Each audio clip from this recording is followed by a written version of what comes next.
My name is Robert Hale. I'm 52 years old, and I live just outside Denver, Colorado. For 30 years, I drove the same old Ford pickup truck to work every single morning. That truck paid for my daughter's college. That truck carried my wife's coffin to her final resting place. That truck was never just metal and rust to me. It was my whole life on four wheels.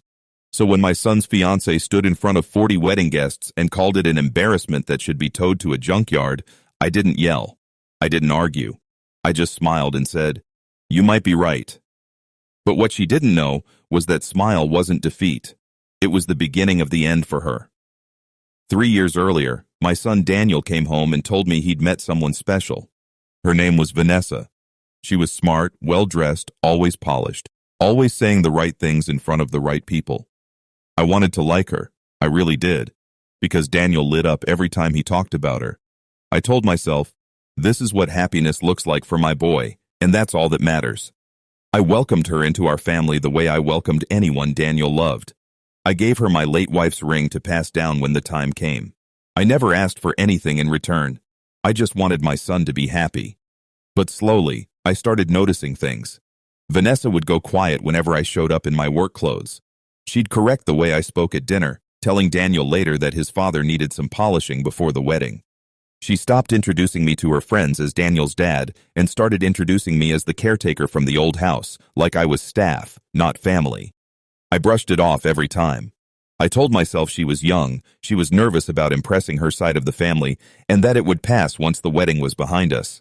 I was wrong. The wedding day came. 200 guests, a beautiful venue, string lights strung across an open lawn. I parked my old truck near the entrance out of habit. I'd always parked it right up front, proud of it, the way I'd done at every family event for 30 years. During the reception, in front of her side of the family, Vanessa pulled Daniel by the arm, pointed at my truck through the window, and said loud enough for half the room to hear, "Can someone please move that eyesore before the photographer gets here? I don't want that embarrassment in a single picture." A few of her relatives laughed. Daniel just stood there, silent, looking at the floor instead of looking at me. I felt something in my chest crack that I hadn't felt since the day I buried my wife.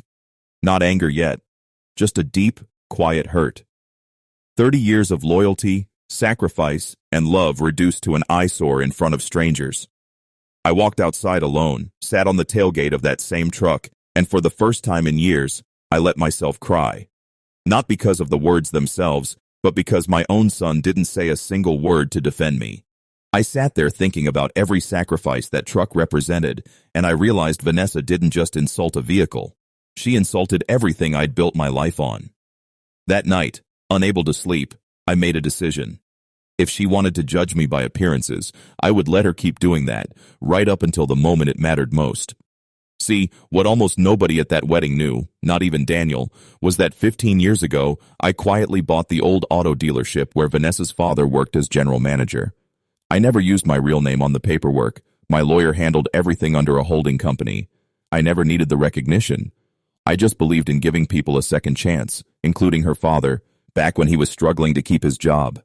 Vanessa had spent 3 years mocking the caretaker, never realizing her own father's paycheck existed because of a decision I made and never once mentioned. I didn't want to hurt Daniel. I loved him too much for that. But I also wasn't going to let Vanessa spend the rest of her marriage treating me like something to be hidden away. So a week after the wedding, I called my lawyer and asked for one simple thing, a quarterly ownership meeting at the dealership, the kind I usually skipped because I trusted my managers to run things well. This time I told him I wanted to attend in person. I wanted Vanessa's father in that room, and I wanted to bring my truck. The morning of the meeting, I put on the same worn jacket I always wore, the same boots, and I drove my old truck straight into the executive parking lot of the dealership, the one reserved for ownership.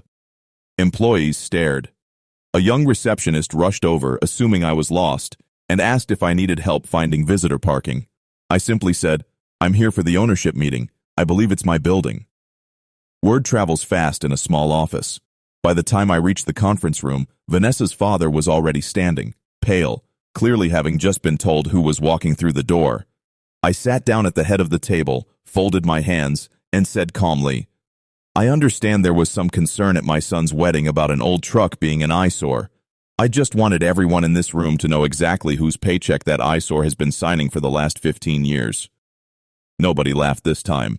Vanessa's father apologized on the spot, clearly embarrassed, clearly unaware his daughter had ever said such a thing. Daniel found out the full truth that same week, and for the first time, he looked at me the way he used to when he was a boy, like I was someone worth being proud of. Vanessa never insulted that truck again. In fact, she barely looked at me the same way again either. But that was never really the point. The point was simple.